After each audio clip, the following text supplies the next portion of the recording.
యాగంటి బసవన్న. ఈ పేరు వినగానే గుర్తొచ్చేది కలియుగాంతం.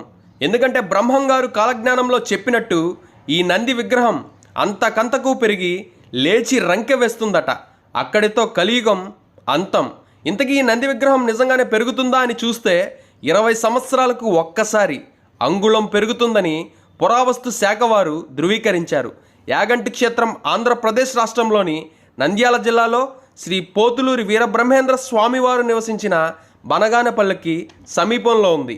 ఇక్కడ ఉన్న కోనేరులో నీరు పచ్చగా ఉన్న కోనేరులోకి నంది మీదుగా ప్రవహిస్తున్న నీరు చాలా స్వచ్ఛంగా ఉంటుంది. ఇక్కడ ఉన్నటువంటి కొండలు, గుహలు భక్తులను బాగా ఆకట్టుకుంటాయి. ఆహ్లాదకరమైన ప్రకృతి సౌందర్యంతో పరవశింపజేసే పుణ్యక్షేత్రాలలో యాగంటి ఒకటి. అగస్త్య మహాముని శాపం వల్ల ఇక్కడ కాకులు ఉండవని చెబుతుంటారు.